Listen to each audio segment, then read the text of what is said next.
Deus Todo-Poderoso, Jesus, nosso doce Mestre, amado Mestre Ramatiz, e toda a espiritualidade de luz, de bondade e amor que conosco neste momento estão. Rogamos que nos ampare, nos inspire, que nos permita abrir os nossos canais receptivos para recebermos aqui nesta noite tudo aquilo que viemos buscar. Que o nosso coração e a nossa mente estejam em sintonia com essa espiritualidade superior, nos dando a oportunidade de elevar a nossa vibração, fazendo com que possamos cada vez mais nos aproximar daqueles ensinamentos, dos entendimentos que tanto necessitamos para a nossa vida. Ó espiritualidade bondosa, esteja conosco agora e sempre, para que possamos seguir adiante, realizando todas as necessidades dessa encarnação, fazendo a transformação íntima que todos nós precisamos, dando-nos sempre a oportunidade de compreender, enfrentar e vencer as adversidades da vida. Nos abençoe hoje e sempre. Que assim seja.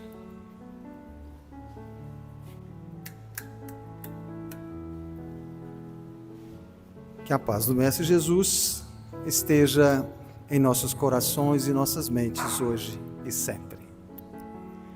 Queridos irmãos, nos foi pedido para que hoje fizéssemos uma reflexão sobre o capítulo 14 do Evangelho segundo o Espiritismo, que se intitula Honrai teu pai e tua mãe. Mais precisamente lá no capítulo 9, que se intitula Ingratidão dos filhos e laços de família. Quando a gente estuda esse capítulo do Evangelho segundo o Espiritismo, nós não podemos deixar de lembrar de um grande ensinamento que Chico Xavier nos deixou com relação a toda essa teia sistêmica familiar que cada um de nós, de uma forma ou de outra, está inserido. Chico afirmava de uma forma bastante sábia que na reencarnação ninguém erra de endereço. Portanto, qualquer um de nós, a despeito das dificuldades familiares que possamos estar vivenciando, estamos no lugar certo. Somos filhos de quem precisávamos ser, somos pais da mesma forma, irmãos, somos avós, enfim, temos a parentela que precisamos ter. Evidentemente, para que, através desses processos reencarnatórios, nós possamos ir nos mutuamente auxiliando dentro daqueles padrões que todos nós vivenciamos nas nossas dificuldades morais. Ora, existe uma lei cósmica que afirma que os similares se agrupam. Portanto, se hoje eu vivo dentro de uma família, com certeza há pontos em que eu sou similar àqueles indivíduos. Talvez um ou outro pense, não é possível. É porque você não conhece o meu pai, é porque você não conhece a minha esposa, é porque você não conhece o meu filho. Não é possível que eu sou parecido. Mas vem a doutrina espírita, através da fé raciocinada, e nos mostra o quanto nós precisamos aprofundar em nós mesmos, através do autoconhecimento, para que nós possamos ter então a base necessária para compreender esses desafios familiares que todos nós vivenciamos.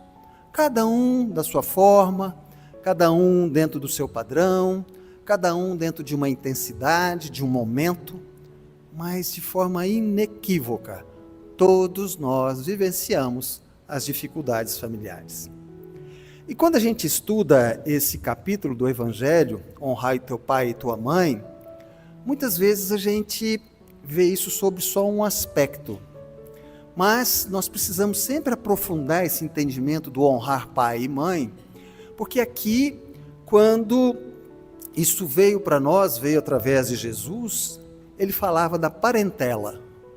Pai e mãe tem por simbolismo, né, a representação da parentela. E o que é a parentela? É toda a teia sistêmica, né? todos os ancestrais, como também os descendentes. Olha que interessante. Portanto, se os descendentes precisam honrar o pai e a mãe também precisam honrar os filhos. E a gente vai percebendo então que é uma avenida de mão dupla, né? Da mesma forma que se honra, deve-se honrar.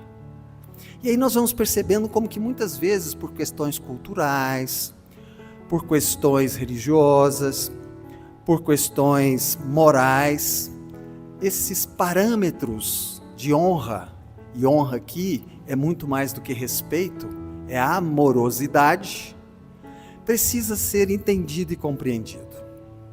E é muito interessante porque fala da ingratidão dos filhos.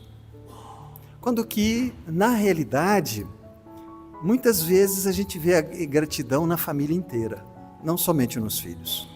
Porque, assim como nós já afirmamos, pode ser que seja um padrão daquela teia sistêmica familiar, daquela família que se situa naquele momento, naquelas condições, naquele lugar. Mas a gente precisa aprofundar esse estudo, essa reflexão, olhando não somente a ingratidão do filho, mas olhando para todos nós, independente do nível hierárquico que você vive na sua família. Você pode ser avô, pode ser avó, bisavô, pai, mãe, tio, sobrinho, irmão, filho, neto, bisneto. Não importa a hierarquia em que você se encontra. O que importa é que cada um de nós somos espíritos imortais num processo evolutivo, cíclico das reencarnações, na busca do quê?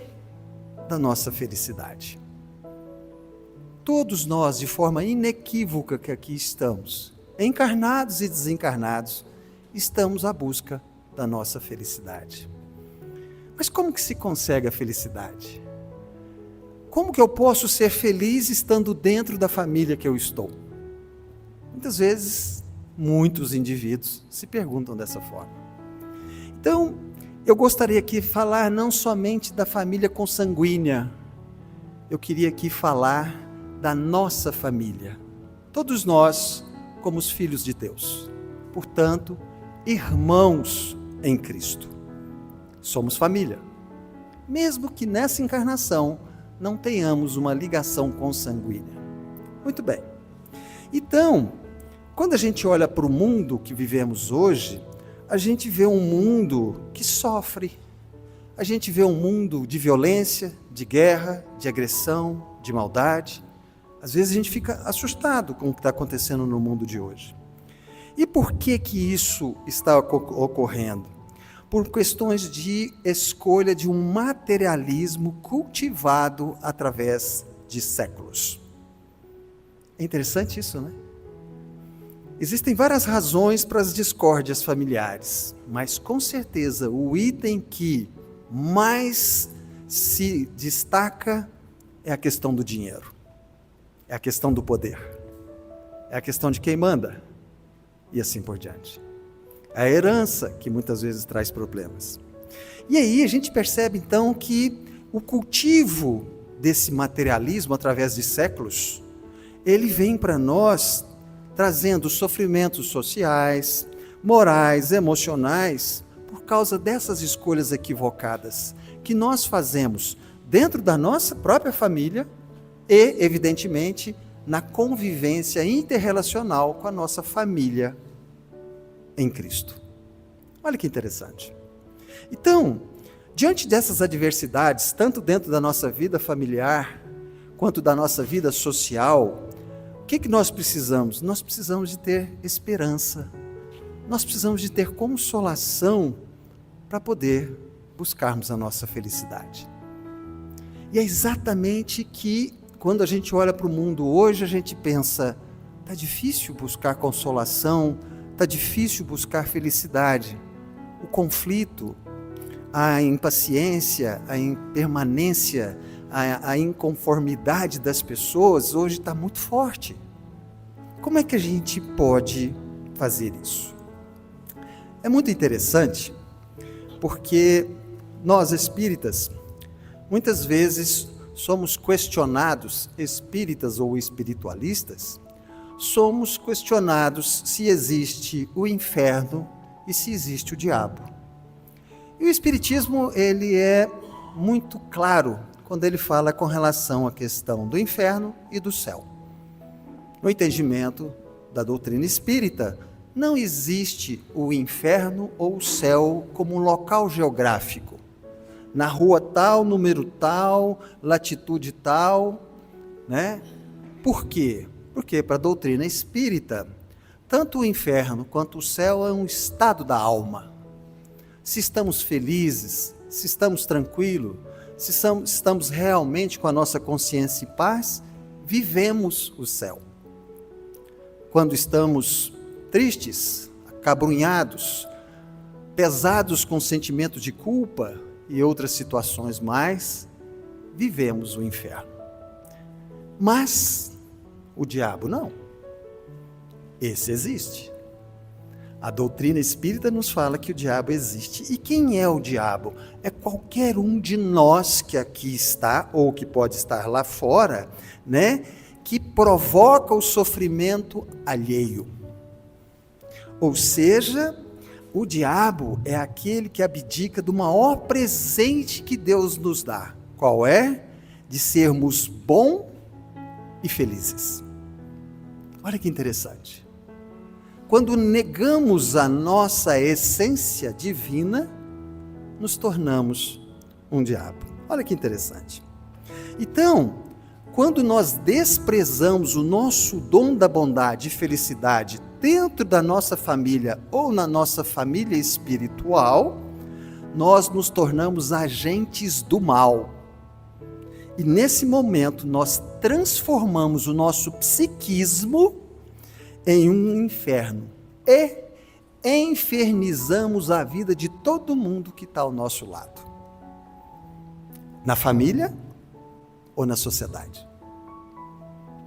Então a gente vai percebendo que nós precisamos muito olhar para nós para tentar realmente compreender aquilo que nós precisamos fazer para encontrar a nossa felicidade, dentro da nossa família, quanto na sociedade.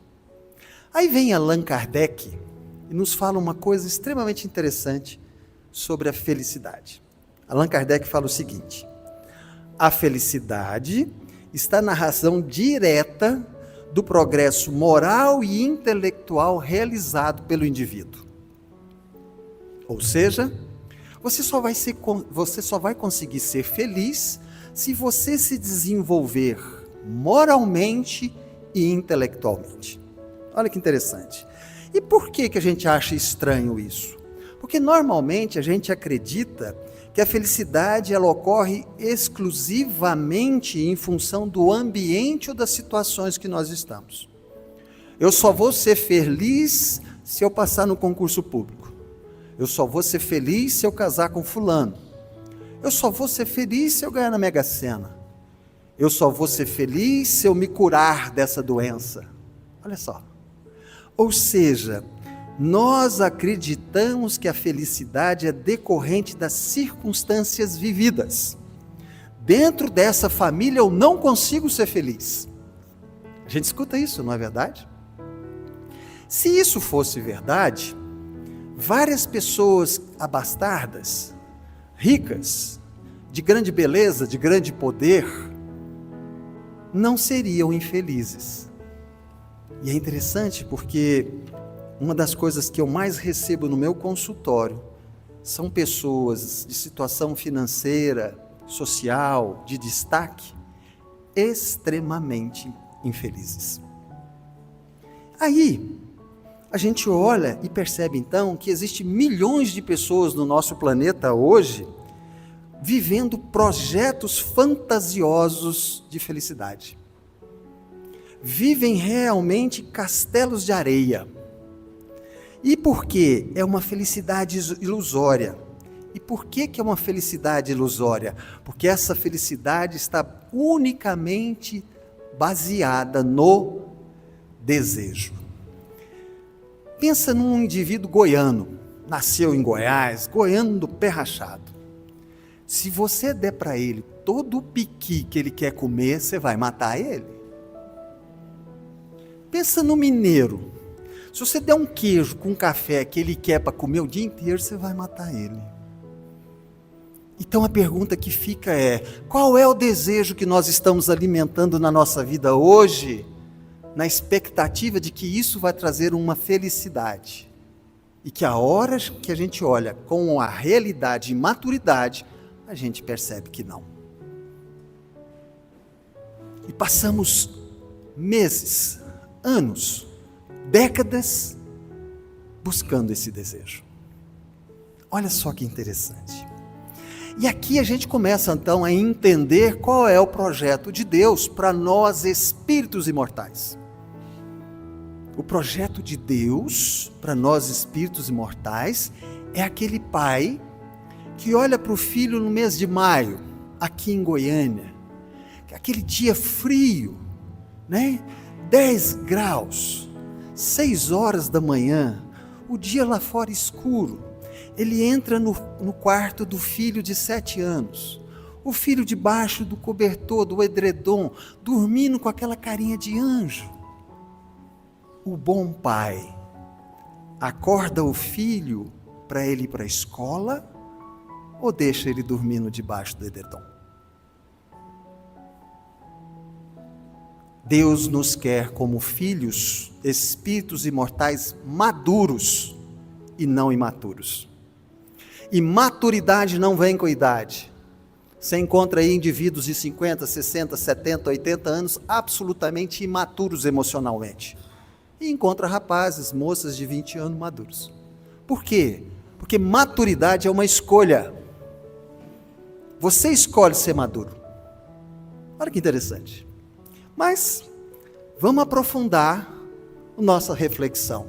Sermos felizes dentro da família que nós estamos vivendo hoje, já que ninguém erra de endereço na reencarnação. Bacana. O que Allan Kardec fala para nós? A felicidade está na razão direta do progresso moral e intelectual realizado. Da onde que o Allan Kardec tirou isso? Da cabeça dele? Não. Allan Kardec era um cientista, estudioso, um homem extremamente metodizado. Ele teve aqui, evidentemente, uma base forte para ele falar que a felicidade está na razão direta do progresso moral e intelectual realizado. Aonde que ele conseguiu isso? Pasmem, entrevistando morto. Está lá no livro Céu e Inferno. Através de várias psicografias, Allan Kardec, junto com vários psicógrafos, entrevistava espíritos. Aí ele começava a entrevista da seguinte forma: boa noite, tudo bem? Tudo bom?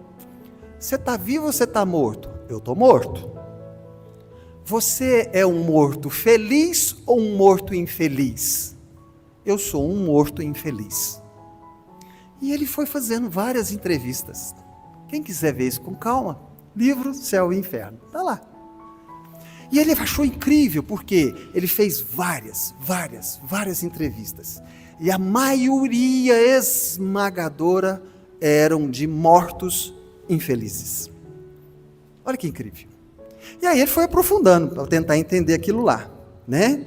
E tinha uma característica que era marcante em todos esses mortos infelizes. Qual era? Todos eles investiram a sua vida encarnada num projeto fantasioso de felicidade, num projeto de desejo. Logicamente, baseado na matéria. E ele conseguiu catalogar 2 itens mais distintos que deram um destaque a essa razão dessa infelicidade.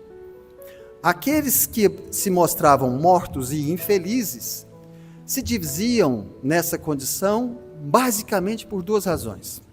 A primeira qual era? Criaram, enquanto encarnados, uma felicidade com base no sofrimento do outro. E agora, desencarnados, sofrem o sofrimento que causaram. Vamos trazer para a nossa reflexão da noite. Qual o tamanho do sofrimento que nós estamos causando à nossa parentela? Ah, está fazendo isso comigo? Só de desaforo eu vou fazer isso. Eu não aceito. A minha vontade tem que prevalecer. Quanto sofrimento a gente impõe à vida dos outros por causa das nossas mazelas morais. E o outro ponto, a segunda razão, o indivíduo vivia uma vida e ele dizia o seguinte: olha, eu não quero saber do mundo, né? Eu não quero ter aborrecimento e nem frustração. E quando desencarnam, a lei divina leva para eles o aborrecimento e a frustração, porque a lei divina não se curva aos nossos caprichos. Não estamos aqui num parque de diversão. Não estamos aqui de férias.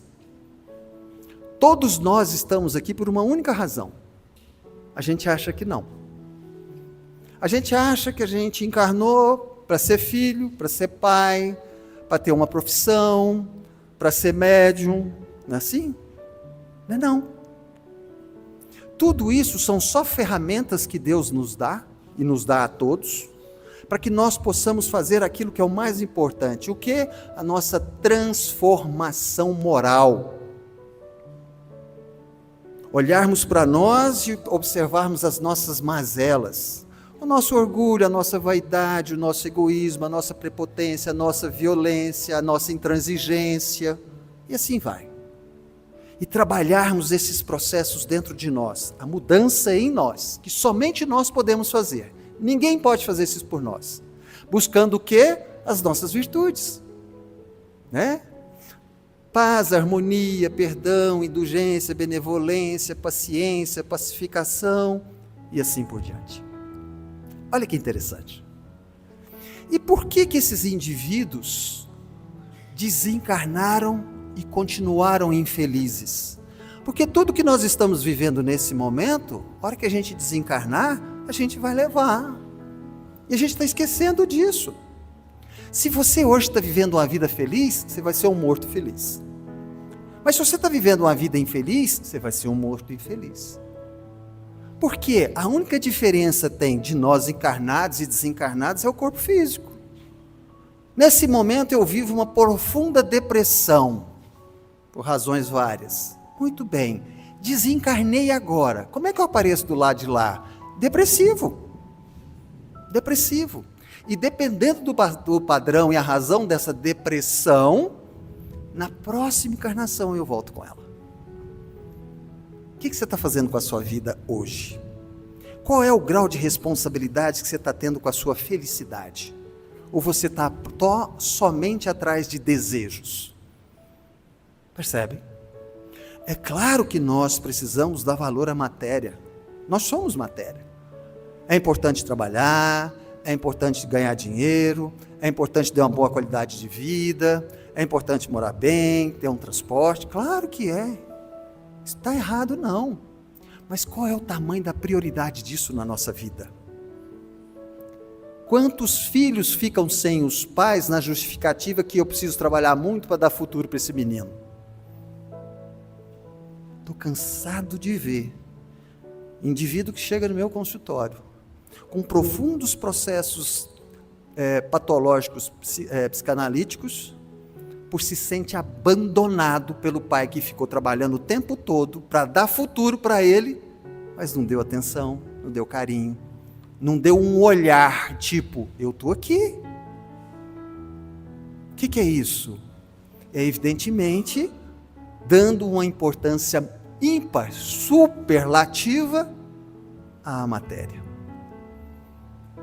O que será que é mais importante? Você dar um carro de presente para um filho?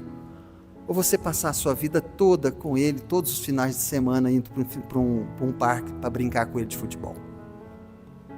O que é mais importante? O que vai ficar fixado no psiquismo desse indivíduo? Porque essa criança vai virar um adulto. Essa criança rapidamente vira um adulto. Infantil, dependente ou maduro. É você que está construindo. Você que é o pai. Você que é a mãe. Você que é a referência. Percebem?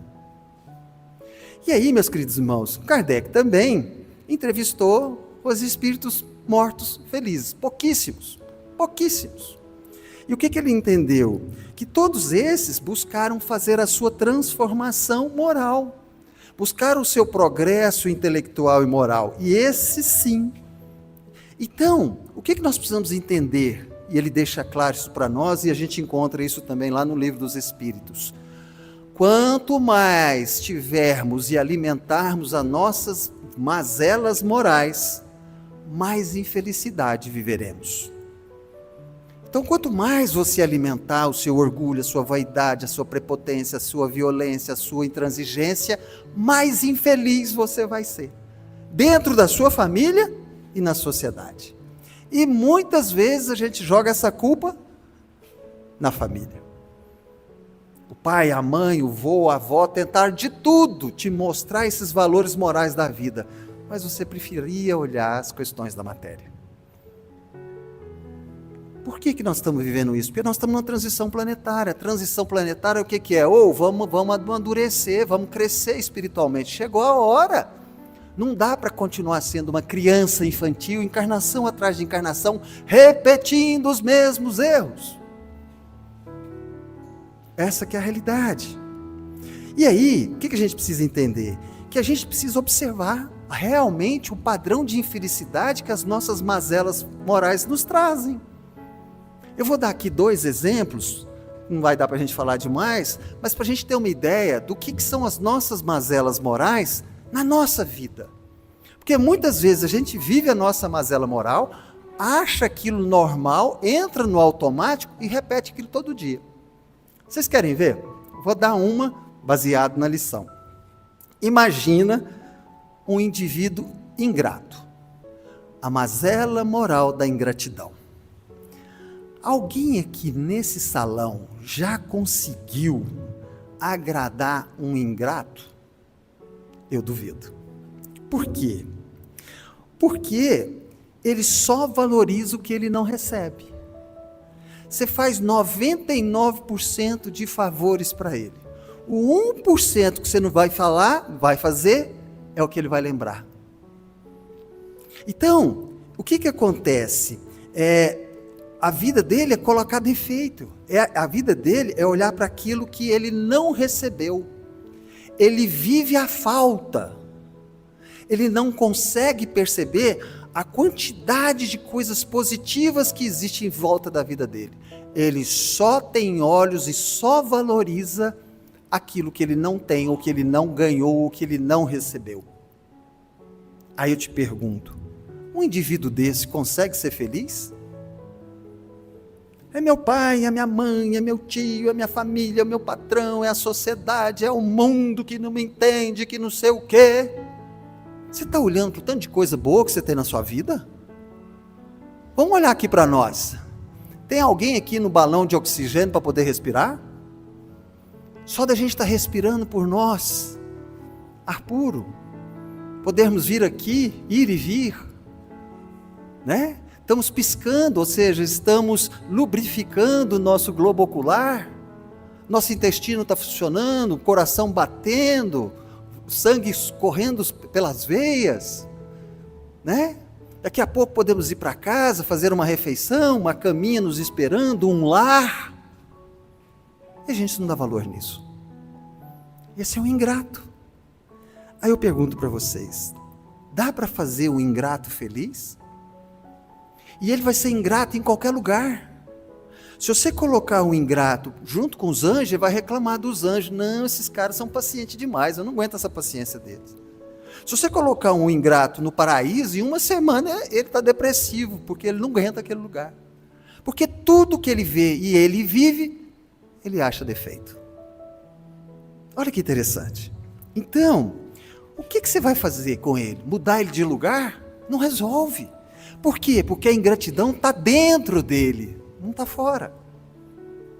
Então só existe um caminho para poder o ingrato se resolver. Qual é? Experimentar a felicidade, né? De realmente se desfazer da ingratidão. Começar a olhar o lado cheio do copo e não o lado vazio. Ah, o meu pai é muito rígido, mas ao mesmo tempo é amoroso e preocupado. Não é possível. que uma pessoa que você tenha desavenças com ela não tenha algo de bom. Percebem como é que é? Então, quem cultiva a gratidão experimenta uma felicidade que o ingrato nunca vai conseguir experimentar. Que mazela moral você está alimentando? E interessante, se você fala para o ingrato que ele é ingrato, ele não reconhece não, ele não concorda não. Mas ele repete isso todos os dias. Vamos correr porque o nosso tempo está passando. Segunda mazela, o belicoso. O que é o belicoso? O belicoso é aquele cara que briga por tudo. Ele acorda brigando, ele passa o dia brigando, ele vai dormir brigando. Tudo que acontece é razão para ele brigar, para ele reclamar, para ele entrar em discussão e assim por diante. Então, você conversa com um cara, você fala assim, nossa, mas que dia bonito. Ah, mas está muito quente. Nossa, mas que palestra boa. Ah, mas foi muito curta. Que almoço delicioso, mas demorou a servir. Percebe? Como a gente vê isso, não é verdade? Dentro de casa, então, Nossa Senhora. Então, nós precisamos começar a olhar para nós e falar assim, peraí, eu estou alimentando a minha felicidade ou a minha infelicidade? Porque esse indivíduo que reclama por tudo, como é que ele pode ser feliz? E ele acha que o mundo é o responsável da infelicidade dele. Dentro de casa e na rua. É isso que a gente precisa olhar. E aí, então, é muito interessante porque essas pessoas só se alimentam de conflitos. E esses conflitos são efetivamente a infelicidade delas. Adianta você levar essa pessoa para qualquer outro lugar? Não. Aonde você levar ela, ela vai criar briga, ela vai criar confusão e assim por diante. Aí a gente pensa assim, nossa Luiz, mas Deus é tão bom, Deus é soberanamente justo e bom, Deus é bom o tempo todo. Nessa bondade de Deus, Ele não podia ajudar essas pessoas a serem felizes, a se modificarem? Não funciona assim. Olha só que interessante. Se você pega vários livros da literatura psicográfica que a gente tem aqui na biblioteca, tem dezenas e dezenas. O que a gente vê lá? Relatos da espiritualidade superior que trabalha nas regiões umbralinas, naquelas regiões de maior sofrimento que existe. E o que eles contam para nós? Eles vão lá para ajudar, para auxiliar aqueles indivíduos que estão lá em profundo sofrimento. Sabe o que eles contam que é a coisa mais difícil no trabalho deles? Aqueles indivíduos que não querem serem ajudados. Oi? Como assim? O sujeito está num lugar desse, está sofrendo horrores e não quer sair de lá? Eles contam que esse é o maior problema que eles têm. Olha que coisa louca, é muito interessante, né? E o que eles podem fazer? Nada, por quê? Porque eles precisam respeitar o livre-arbítrio do indivíduo. Mas rapaz, você está sofrendo, nós estamos aqui para te ajudar. Não, mas eu não quero sair daqui, eu não posso, eu não mereço. Olha só, para a gente entender isso melhor, eu vou contar uma historinha para vocês, quem conhecer, me desculpe, mas acho que muita gente aqui talvez não conheça. E aí a gente vai entender essa situação que eu acabei de contar nas regiões umbralinas. O sujeito estava na estrada, o combustível começou a acabar, ele viu um posto de gasolina, ele entrou para abastecer. Parou do lado da bomba, saiu do carro, entregou a chave para o frentista e falou, por favor, completa o tanque. Eu vou ali tomar um lanche, vou ao banheiro e já volto. O frentista falou para ele, tudo bem. Aí ele olhou de lado assim, tinha um cachorro uivando. Au, au. Ele achou estranho aquilo, né? Mas tudo bem. O cara continuou abastecendo, ele foi lá, comprou lanche, lanchou, foi no banheiro, tudo bem e tal, voltou, pagou o combustível, agradeceu e tal, já ia saindo e olhou para o lado, o cachorro, au, au. Aí ele vira para o frentista e fala assim, me conta uma coisa, fiquei curioso. Pois não, por que esse cachorro está uivando? Aí o frentista respondeu, porque ele está sentado num prego. Eu falei, mas por que ele não levanta? Porque a dor é suficiente para uivar, mas não é suficiente para levantar. Percebe? É muito interessante, porque o indivíduo reclama do sofrimento, mas ele não larga o que faz ele sofrer. Ele reclama que a vida dele é uma briga total, briga com todo mundo, ele não tem paz, a coisa é difícil, a discussão de um lado, a discussão do outro e tal, mas ele não para de brigar. Tem jeito de ser feliz? O que será que você está fazendo que não está deixando você ser feliz? Porque não é o outro. A solução nunca está fora, a solução sempre está dentro. E se você não assumir essa postura madura de trazer para você a solução que lhe cabe, porque a solução está onde? Exatamente no processo de desenvolvimento moral, você não vai conseguir ser feliz, nem com a família que você tem e nem na sociedade. Olha só que interessante. Como a doutrina espírita é incrível, né? Pois é. Então, existe um ponto que nós precisamos lembrar para entender, já caminhando para o nosso final, para a gente entender a lição de hoje. Qual é? Ora, somos filhos de Deus. Alguém tem dúvida? Muito bem. Deus nos criou. E Deus nos criou como? Nos criou à imagem e semelhança dele. Correto? Então, Deus é o nosso Pai e Ele nos criou à imagem e semelhança dele. Olha que interessante. Deus tem muitos atributos, né? Onipresente, onipotente, onisciente e tudo mais. Mas um atributo muito interessante, muito importante de Deus, qual é? Deus é bondade suprema e infinita. Opa! Se eu sou filho de Deus, eu fui criado à imagem e semelhança dele, eu também sou bondade infinita. Portanto, quando eu estou odiando alguém, eu estou negando a minha essência divina. O nosso psiquismo não foi construído para odiar. Eu vou te dar uma fórmula infalível, e aí eu te falo de experiência de consultório, eu vou te dar uma fórmula infalível para você adoecer. Odeie, mas odeie com vontade, com força. Faz da mágoa, do rancor e do ódio toda a força que você tem. Certeza que você vai adoecer. Por quê? Porque mágoa, rancor e ódio não fazem parte do psiquismo nosso. Porque Deus não tem ódio. É o contrário. A maior essência de Deus qual é? O amor. Então a nossa maior essência qual é? O amor. E a gente insiste em odiar, em vingar, em se rebelar. O que você está fazendo? Você está indo contra a sua própria essência. Vai adoecer. Toda doença é um alerta, é uma sirene te chamando. Presta atenção, tem alguma coisa errada que você está fazendo contra a sua essência. E é muito interessante, porque na maioria das vezes a gente se sente agredido, humilhado, não é? E aí o que a gente faz? A gente toma o veneno e quer que o outro morre. Por quê? Porque a gente alimenta o nosso coração de mágoa, de rancor, de vingança, de ódio. Não é assim? E quem vai adoecer somos nós. Tem jeito de ser feliz? Dá para colocar a culpa no outro? Por quê? Porque isso é uma escolha. Cada um de nós escolhe amar ou odiar. Cada um de nós escolhe perdoar ou vingar.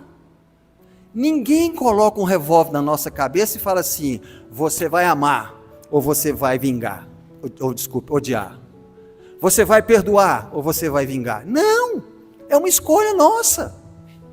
Qual é a pergunta? O que você está escolhendo?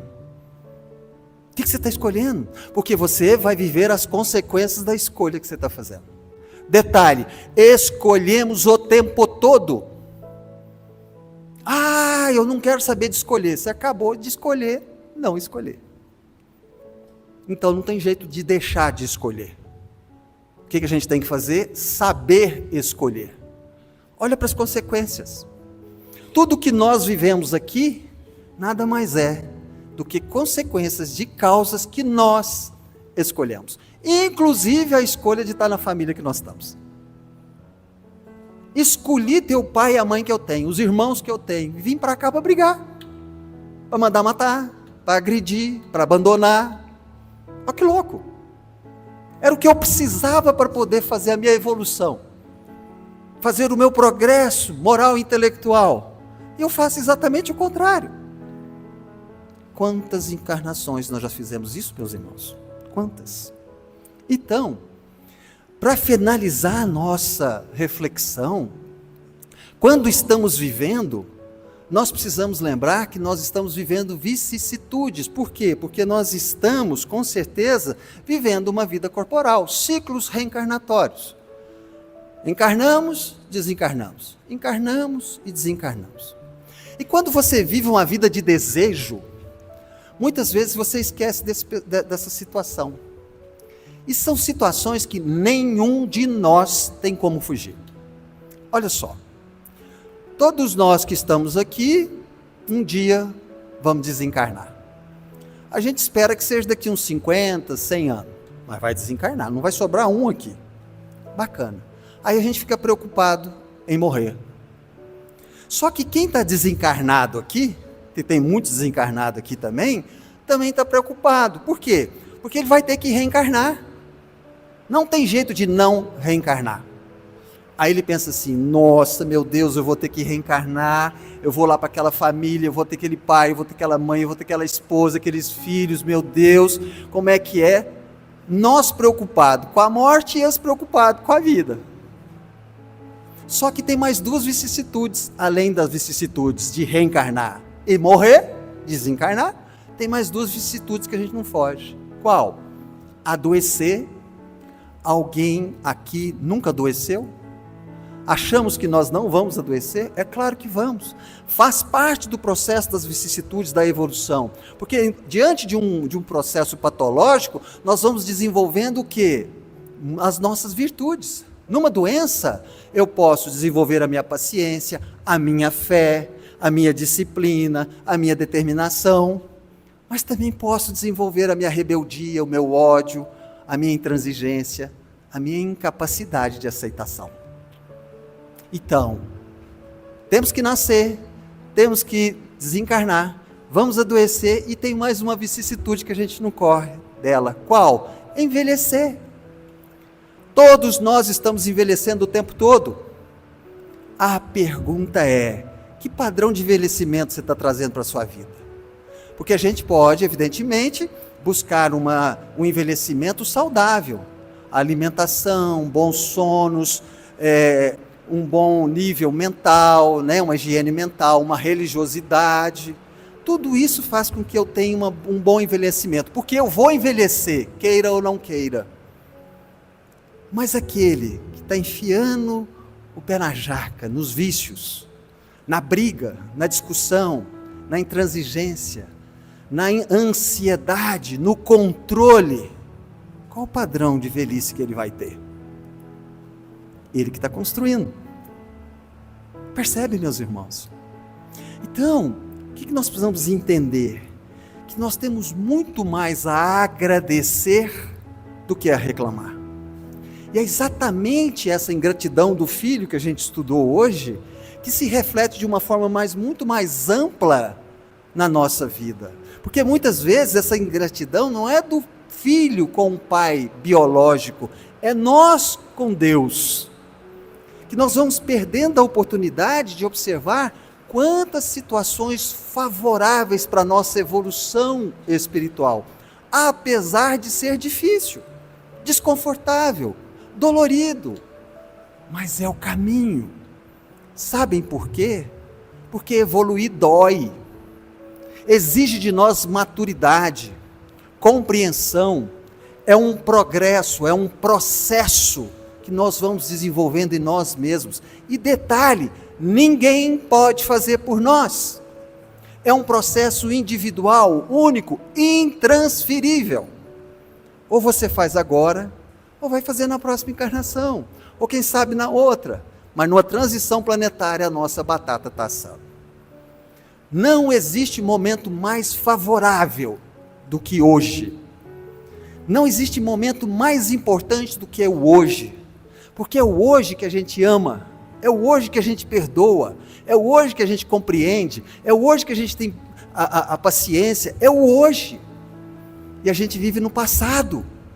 A gente sempre busca o passado para justificar o nosso sofrimento. Mas olha que louco, nem Deus muda o passado. Vocês já viram Deus mudar o passado de alguém? Não. Mas se Ele é soberanamente justo e bom, e Ele é bom o tempo todo, mas Ele não muda o passado, o que Ele faz? Nos dá uma nova oportunidade para fazermos diferente do erro que fizemos lá atrás. Você está prestando atenção nisso? Porque talvez nesse exato momento você está tendo uma nova oportunidade para fazer diferente e direito. Será que você vai jogar fora de novo essa oportunidade? Por causa da ingratidão? Da insensatez? Essa é a grande reflexão da noite. O que nós estamos construindo para a nossa felicidade? Porque felicidade não cai do céu. Felicidade não é um presente que vem para o nosso colo. Felicidade é um processo que cada um constrói. Nós somos os construtores da nossa felicidade. E é compreendendo isso, desenvolvendo as nossas virtudes morais, que nós vamos nos tornando cada vez mais fortes, mais filhos de Deus.